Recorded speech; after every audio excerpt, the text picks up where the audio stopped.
11 बजे नामांकन करेंगे, साथ मिलकर के चले तो हम लोग इस लड़ाई को बहुत आसानी से जीत सकते हैं। आदाब साथियों, दोस्तों कल इंशाल्लाह 11 बजे नामांकन करेंगे। आप लोगों की दुआओं से माहौल बहुत अच्छा है।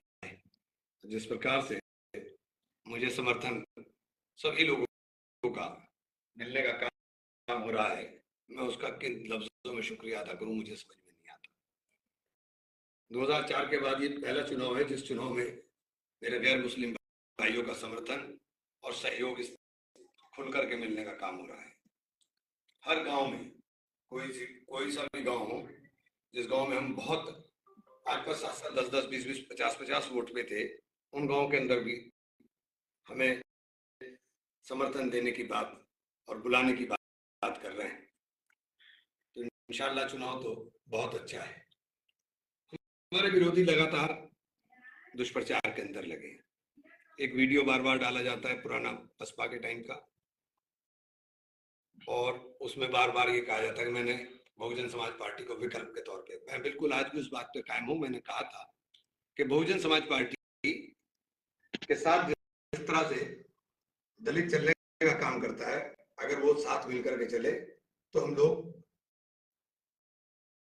इस लड़ाई को बहुत आसानी से जीत सकते हैं।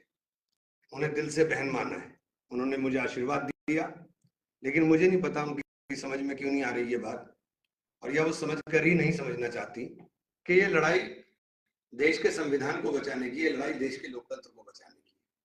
और दलित जो संविधान के लिए, बाबा साहब भीमराव अंबेडकर के लिए जो श्रद्धा अपने मन में रखता है, उस श्रद्धा के ऊपर भी चोट हो रही है।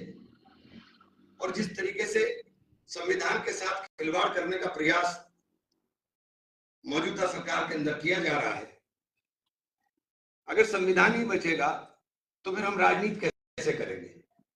जब ये संविधान को बदलने की बात करने लगे तो उस सूरत में विचार तो करना होगा। हमने बहुत प्रयास किया कि बहन जी को गठबंधन के अंदर शामिल किया जाए, लेकिन बहन जी का रुख हमेशा नेगेटिव रहा, और उसी समझ में मेरी खुद नहीं आया था। अब समझ में आया था मुझे क्यों निकाला गया। मुझे इसीलिए निकाला गया था कि बहुजन समाज पार्टी से अगर मैं चुनाव लड़ता तो बहुजन समाज पार्टी का नतीजा क्या होता। लेकिन मैं किसी भी सूरत में उस सूरत में चुनाव न लड़ता कि आप भाजपा की सहयोगी के रूप में दिखाई देने का काम करें। हमारी भारतीय जनता पार्टी के साथ वैचारिक लड़ाई है, और उस वैचारिक लड़ाई को हम लोग लड़ने का काम करेंगे। और मेरा आपसे आग्रह है कि कोई भी साथी इस चीज को समझे कि दलित भाई देश के संविधान को बचाने के लिए, देश के लोकतंत्र को बचाने के लिए हमें सहयोग करने का काम कर रहे हैं, और इंशाल्लाह करेंगे। और आगे भी आपसे यही कहूंगा कि कल नॉमिनेशन है और कल नामांकन में सब लोग साथ पहुंचे। बहुत बहुत धन्यवाद।